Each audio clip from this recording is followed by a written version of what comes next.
Почитувани гледачи, ова е новата ТВ ординација. Оваа ТВ ординација посветуваме на зголемениот крвен притисок, а каде што и целиот свет ја слави недела на борба против хипертензијата. Ова ТВ ординација гостин е доктор Милан Марковски, специјалист по интерна медицина, изборуваме токму за хипертензијата. Докторе, што е хипертензија и кога најчесто се јавува? Добро, значи поимот артериска хипертензија всушност народски кажано представува покачен крвен притисок. Покачениот крвен притисок представува можеби едно од најчестите заболувања со кои што се соочува светската популација и кој што е од особено големо значење заради тоа што представува многу важен ризик фактор кој што е во многу тесна врска со кардиоваскуларните заболувања, значи заболувањето на срцето и на крвните садови. По дефиниција, покачен крвен притисок имаме тогаш во колку вредностите на така наречениот горен крвен притисок или систолниот се над 140 мм живен столб, а вредностите на долниот или така наречениот диастолен крвен притисок се над 90 мм живен столб. Значи генерално тоа се горните граници кои што практично ние означуваат зоната на артериска хипертензија во колку тие вредности се наоѓаат над овие спомнати вредности. Она што е посебно важно да се нагласи дека артериската хипертензија како состојба ја регистрираме при повеќе кратни мерења на крвниот притисок кај еден пациент, кога тој се наоѓа во нормална, да кажем, регуларна состојба, затоа што често пати во нашата ординација доаѓаат пациенти кои што се жалат на, во наводници кажано, покачен крвен притисок при стресни ситуации. Тоа е нешто што не може да се поистовети со поимот артериска хипертензија, туку во тие случаи обично се работи за една реакција на организмот на претрпениот стрес. Значи, тоа практично го имаат здрави пациенти кои што немаат покачен крвен притисок, кај кои што меѓутоа при стресни ситуации се мерат повишени вредности, кои што потоа после, да речам, минувањето на стресната состојба повторно се регулира. Значи, многу е битно да се направи разлика помеѓу оваа состојба што би ја означиле како една хипертензивна реакција на стресот, која што е минлива состојба и која што не можеме да ја дефинираме како артериска хипертензија, за разлика од онаа вистинската, односно покачениот крвен притисок, каде што вредностите на притисокот речиси постојано се високи над овие вредности кои што ги спомнав. Така, постојат повеќе причини за појавата на хипертензијата, кои се оние кои што ги окарактеризувате и оние кои што се водечки при појавата на хипертензија? Она што е, да речам, доста важно да се напомене во однос на причините или етиологијата на крвниот притисок е следното. Медицината и до ден денес не ја знае причината за покачениот крвен притисок кај над 90% од пациентите кои што имаат покачен крвен притисок. Токму заради тоа, таа голема група на пациенти ние велиме има така наречена есенцијална примарна артериска хипертензија, а поимот есенцијален означува нешто за кое што ние немаме видлива причина. Зошто е тоа така? Тешко е да се објасни затоа што кај тие пациенти не може да се открие било какво друго нарушување на здравствената состојба или системско заболување, а сепак тие имаат покачен крвен притисок и токму заради тоа таа група на хипертензија или пациенти ги нарекуваме пациенти со есенцијална или примарна хипертензија.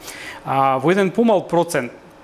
може би под 10%, околу 5% од пациентите, постојат некои други заболувања кои што резултираат со нарушување на крвниот притисок и тука најчесто, да речам, се споменуваат заболувањата на штитната жлезда, нарушената функција на штитната жлезда, како и на некои други жлезди со внатрешно лачење, особено надбобрежната жлезда, поедини тумори на надбобрежната жлезда, или пак некои други заболувања на сврзното ткиво каде што се можни и осцилации и нарушувања на крвниот притисок. Значи, тоа е таа втора група на така наречена секундарна артериска хипертензија, каде што ние со одредени анализи и испитувања можеме да потврдиме и одредени патолошки состојби на срцето, одредени нарушувања на ниво на валвуларниот апарат на срцето, каде што секундарно може да се јават и нарушувања на крвниот притисок и секако оваа група на ендокрини заболувања, односно заболувања на жлезните со внатрешно лачење, каде што покачувањето на крвниот притисок практички има секундарен карактер. Меѓутоа, уште една само да повторам дека сепак најголемиот дел на пациенти со покачен крвен притисок, околу 90% има така наречена есенцијална хипертензија за која што медицината не ја знае конкретната причина. Доктор Марковски, постојат ли симптоми кои што можат да наговестат дека станува збор за зголемен крвен притисок, со кои што пациентите секако и би реагирале до своите матични лекари? Она што е битно да се напомене дека покачениот крвен притисок не мора секогаш да даде симптоми, што и не се разбира добро, затоа што не постои никаков знак на предупредување кој што би го натерал пациентот да го измери притисокот, освен ако не го направи тоа случајно и да се јави на преглед. Но сепак во најголем број на случаи покачениот крвен притисок дава одредени симптоми, а може би еден од најчестите е појава на главоболка. И тоа обично се јавува како утринска главоболка, значи главоболка во раните утрински часови, кога притисокот обично знае да има и повисоки вредности. Таа главоболка е локализирана во задниот дел на главата и пациентите обично ја опишуваат како стегање или како чувство на тежина. Останатиот дел од пациентите покрај другото можат да се пожелат и на вртоглавици, на нестабилност. Понатаму, исто така, кај еден дел од пациентите се јавува изразено чувство на замор. Тоа чувство на замор практично настанува како резултат на тоа што покачениот крвен притисок предизвикува директно оптеретување на срцевиот мускул, бидејќи нели срцето и крвните садови се еден затворен систем, каде што срцето функционира како пумпа, која што доколку се соочи со зголемен отпор, а практично за срцето тоа представа покачениот крвен притисок, доаѓа до појава на замор.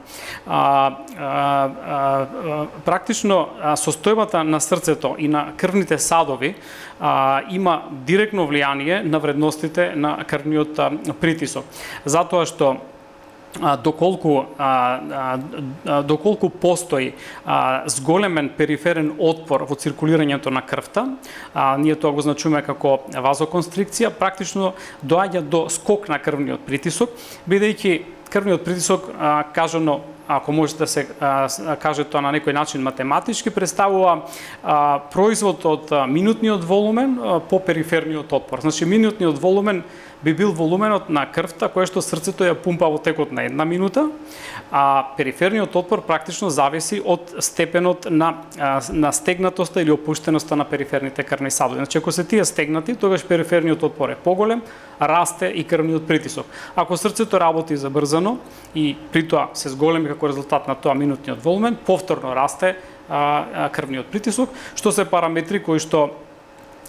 треба да ги знае, значи лекарот кој што практично настојува да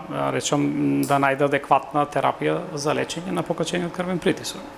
Хипертензијата знае да направи многу компликации. Кои се оние кои што најчесто се јавуваат и каде се јавуваат, и секако кои се последиците од високиот крвен притисок?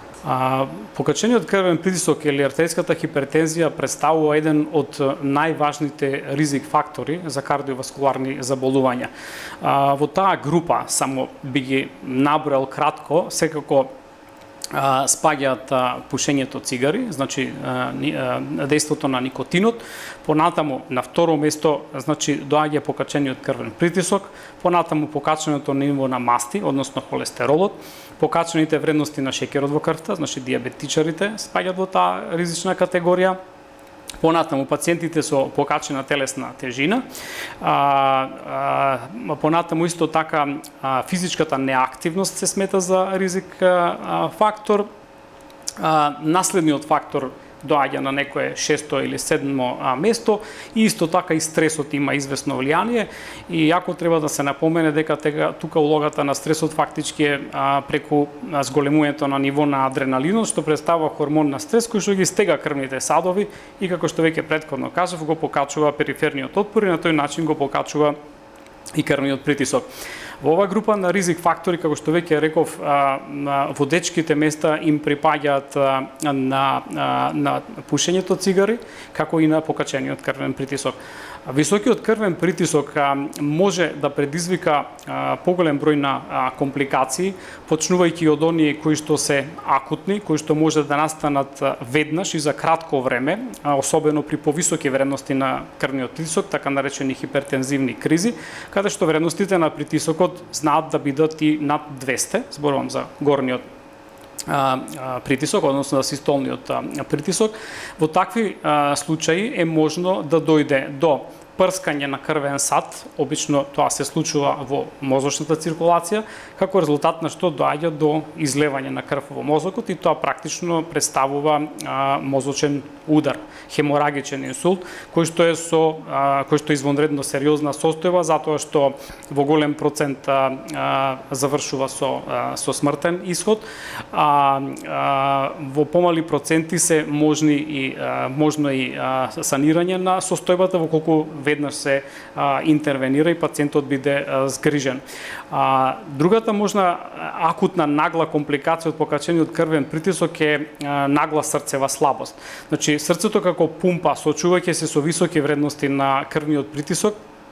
може наеднаш да попушти, доаѓа значи до нагла срцева слабост, како резултат на што поедноставно кажано доаѓа до застој на крвта во белите дробови и до излевање на течниот дел на крвта во белите дробови, со што практично доаѓа до создавање на така наречен белодробен едем. Односно, буквално кажано, пациентот се гуши во сопствената вода. Значи, тоа се најопасните и најтешките акутни компликации кои што можат да се јават при високи вредности на крвниот притисок. Гледано од аспект на долгорочни ефекти и компликации на покачениот крвен притисок, треба да се напомене дека тој е една од водечките причини, во колку се разбира е нерегулиран, за забрзано старење на крвните садови, односно за склероза на крвните садови. Атеросклерозата е познат термин, за кој што многу пати досега изборувано, затоа што тој во суштина означува дегенеративни промени на крвните садови, се мисли овдека на артериските крвни садови, чија што суштина е во создавањето на наслаги на масти, да кажеме така општ термин, холестерол и калциум од внатрешната страна на крвните садови, со што практично доаѓа до нарушување на протокот на крвта низ истите, што доведува до соодветно оштетување на ниво на органите на кои што тоа се случува. Ако таа артериосклероза, односно атеросклероза ги зафати коронарните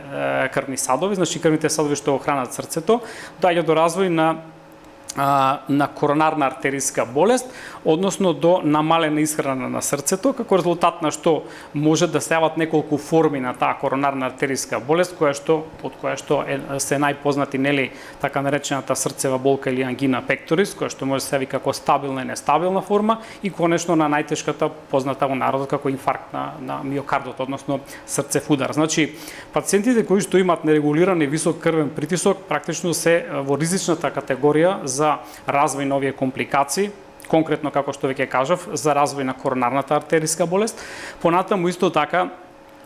покачениот крвен притисок предизвикува и забрзана склероза и на мозочните крвни садови. Значи, оние крвни садови кои што го снабдуваат со крв мозочното ткиво, поготово на ниво на каротидните артерии, каде што доаѓа до забрзано создавање на наслаги, односно на атеросклеротични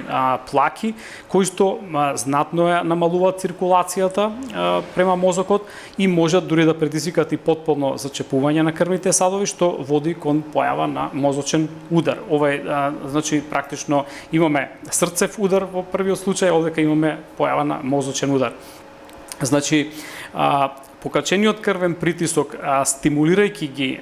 забрзувајќи го овој процес на старење на крвните садови, го сметаме за еден од најважните ризик фактори за развој на атеросклеротски промени, кои што ги зафаќаат, како што веќе реков, најчесто срцето и мозокот. Меѓутоа, треба да се напомене дека во голем број на случаи страдаат и бубрезите,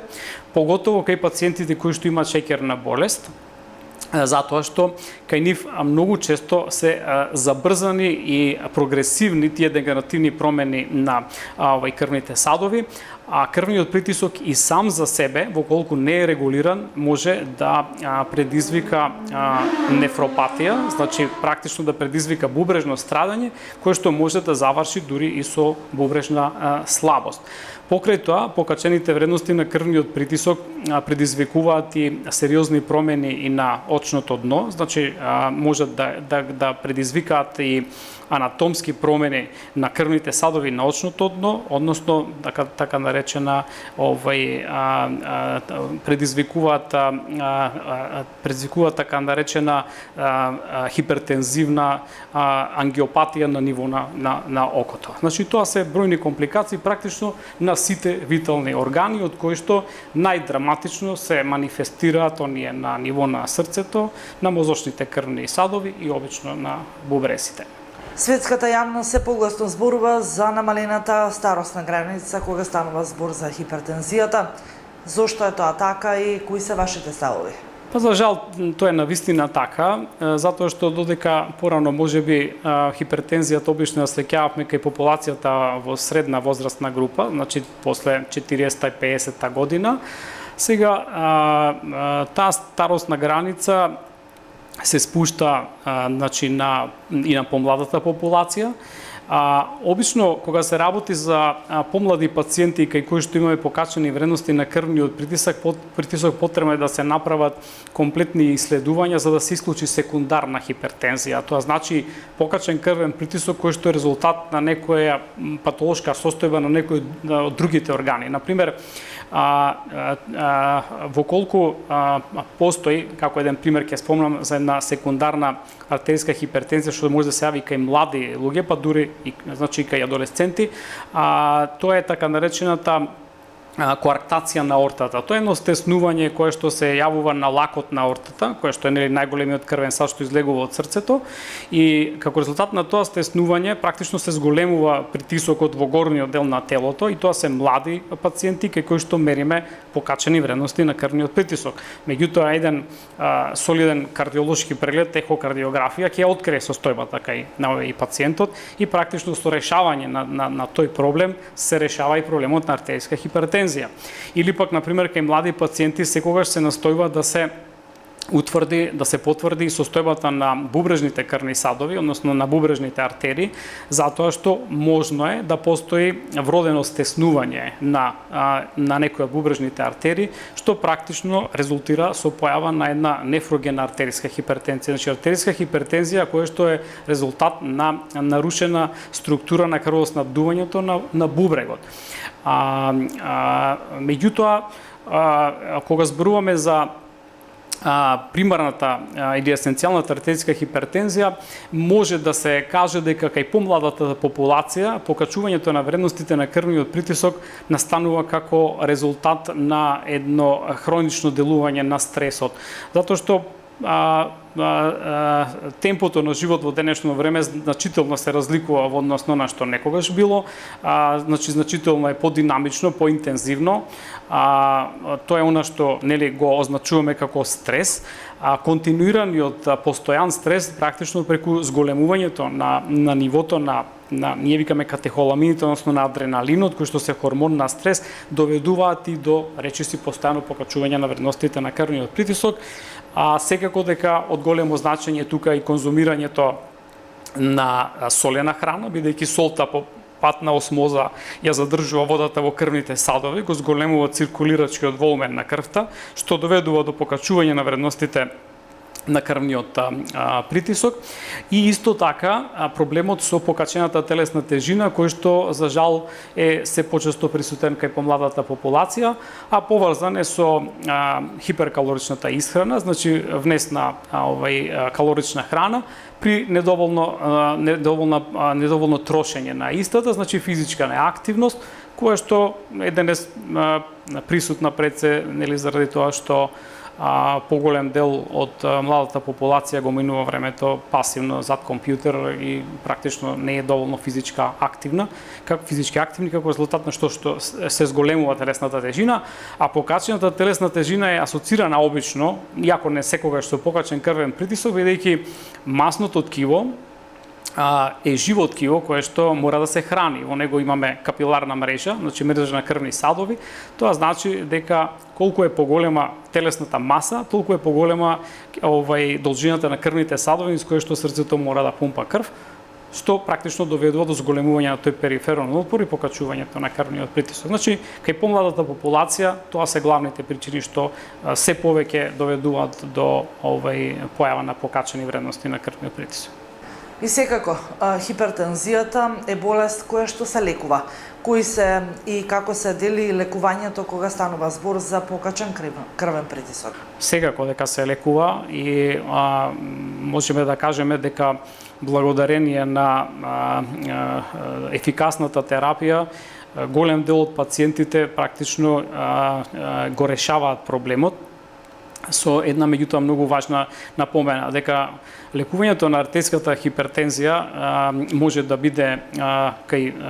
примарната медикаментозно, и е медикаментозно, а кај она секундарната, рековме, код која ќе се открие причината, се решава проблемот, со што практично се санира и хипертензијата.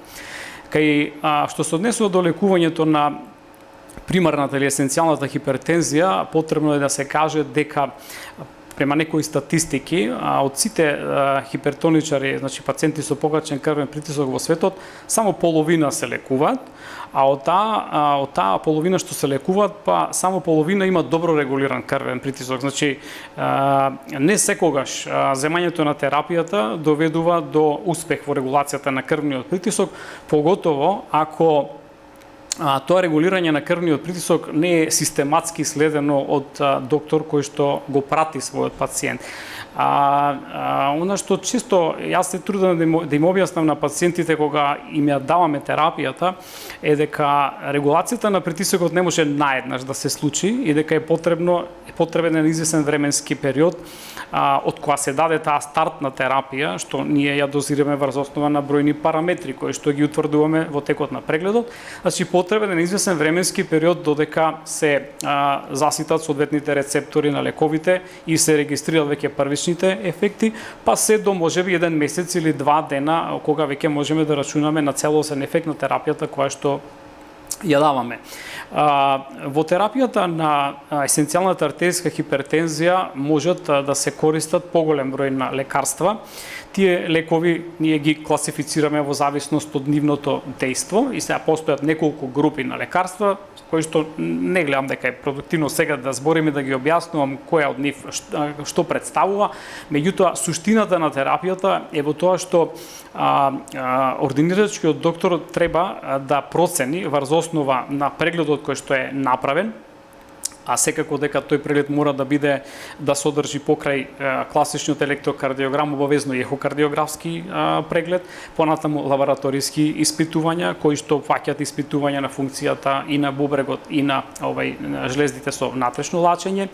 Врз основа значи на тие параметри и врз основа на степенот на хипертензијата да се одреди соодветна терапија, затоа што не е исто дали лекуваме артериска хипертензија од лесен степен, од умерен, од тежок или пак од малигни тип. Значи, ова класификација на хипертензијата ние правиме врз основа на висината на долниот крвен притисок или диастолниот крвен притисок, зависно од тоа дали тој се движи од 90 до 100, од 100 до 110, од 110 до 120 или над 120 кога имаме малигна хипертензија. Значи, од кога ќе се донесе проценка за тоа за каков тип на хипертензија се работи, се започнува со една стартна терапија, која што може да биде, например, монотерапија, значи се иде со еден лек, или пак во поголемиот број на случаи обично се дава комбинација од неколку лекови, например 2 лекови, кои што имаат извесен синергизам во своето дејство, значи се потпомагаат во делувањето и на пациентот му се објаснува прво потребата од терапијата, механизмот на дејството на лековите, му се објаснува колкава доза треба да зема, во кој период од денот треба да ја зема, и при тоа се бара од него секако да е извесен временски период по воведувањето на таа терапија го следи систематски крвниот притисок и да води евиденција. Ние тоа го велиме, го означуваме како дневник за крвен притисок. После известен временски период пациентот треба да дојде на консултација каде што ординирачкиот доктор проценува какви се првичните ефекти од терапијата и дали има потреба од менување на терапијата, при што се да речам неговото касијниот принцип на скалест пристап. Значи докторот врз основа на постигнатите резултати проценува дали треба да ја зголемува дозата на одреден лек или евентуално да воведе и друг лек во терапијата како би можел да постигне адекватна регулација на крвниот притисок. Кај најголемиот број на пациенти за среќа со таков пристап, со постојано следење и една добра соработка меѓу пациентот и докторот се решава проблемот на покачениот крвен притисок, со напомена дека еден помал број на пациенти, тоа е мал процент, меѓутоа има така наречена резистентна артериска хипертензија која што слабо реагира на терапијата и каде што сме принудени да дадеме и поголем број на лекови во комбинација, тоа се обично на 3 до 4 лекови, се додека не се постигне добра регулација на крвниот притисок. Значи, она што е битно да се знае дека добри ефекти во лекувањето се постигнуваат само доколку терапијата е редовна, доколку пациентот редовно соработува и контактира со својот доктор, при што секако од практичната работа би сакал да напоменам, треба да се избегне брзото менување на лековите и нестрпливоста од ефектите на терапијата, кога пациентите за релативно краток период се одлучуваат да побараат мислење или совет од друг доктор. Во тој случај често пати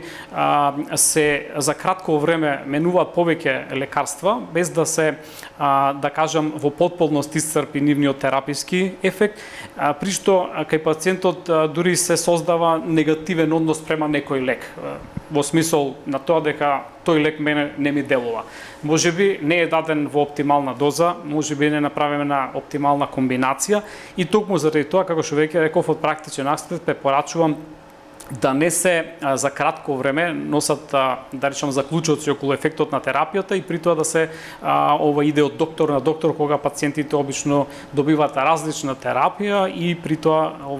немаме ефекти, затоа што, како што напомнав, се исцрпуваат тераписките можности на една група на лекови. Се разбира дека при тоа мора да се пратат и евентуалните несакани ефекти кои што може да ги имат тие лекарства, кои што се можни и се случуваат кај одреден процент на пациенти, кога се разбира е потребно да интервенираме со промена на терапијата за да се избегнат таквите ефекти. Со среќа најголем дел од тие лекови немаат некои посериозни ефекти и можеме благовремено да ги промениме. Исто така е многу битно да се напомене дека покрај редовноста на терапијата, пациентите треба да бидат советувани и за известни измени во начинот на нивното живење. Ние тоа го означуваме еден вид на хигиено-диететски режим, како што се, например, избегнувањето на конзумирање на солена храна, затоа што, како што веќе напомнав на почетокот, солта по осмотски ефект ја зголемува количината на циркулирачкиот волумен на крвта и го качува крвниот притисок, значи пациентите треба да практично настојува да го намалат внесот на сол. Оние пациенти кои што имаат покачена телесна тежина би требало да бидат соодветно советувани и да добијат препораки за начин на исхрана, односно диета, како би можеле да постепено ја намалат својата телесна тежина, што ќе помогне во намалувањето на вредностите на крвниот притисок и ја намалува потребата од лекарства во смисол на тоа да со помали дози успеаме да го регулираме подобро крвниот притисок, за разлика од пациентите кои што имаат висок телесна тежина, каде што обично се потребни поголеми дози од лекарствата. Дури по некоја статистика, за секое намалување на телесната тежина за околу 4,5 килограми, горниот притисок може да се намали за околу 5 мм живин столб, а долниот за 2,5 мм живин столб, значи слабење од некои 10 до 20 килограми може да доведе до значителни придобивки во однос на намалувањето на крвниот притисок. Значи, несолената исхрана, регулирањето на телесната тежина, една умерена рекреативна спортска активност исто така има благопријатно влијание на крвните садови затоа што ги шири периферните крвни садови, го намалува периферниот отпор и исто така настојуваме да согледаме во колкава улога е присутен стресот кај еден пациент, затоа што мора да се напомене дека кај оние пациенти кај кои што стресот е на доста високо ниво, не можеме да постигнеме добра регулација на притисокот со антихипертензивни лекови, туку неопходно е да дадеме и друга терапија со која што ќе се влие и на психичкиот статус на пациентот, како би го анулирале и ефектот на стресот, односно на нивото на адреналинот, како што веќе напомнав. Ете, спомнавме и превенцијата како една од водечките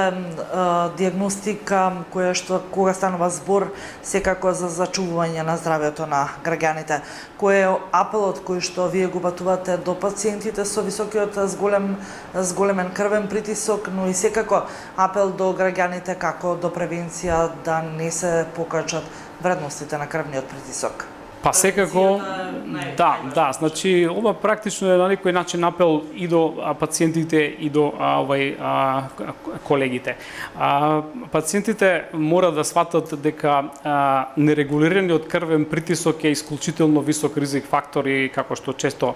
сакам да кажам, јас со него нема играње. Значи покачениот крвен притисок сигурно ќе даде штетни ефекти на организмот, понекогаш дури и да речам трагични, во колку не се лекува и не се третира, за сигурно тој го скратува животот на пациентот кој што не е лекуван.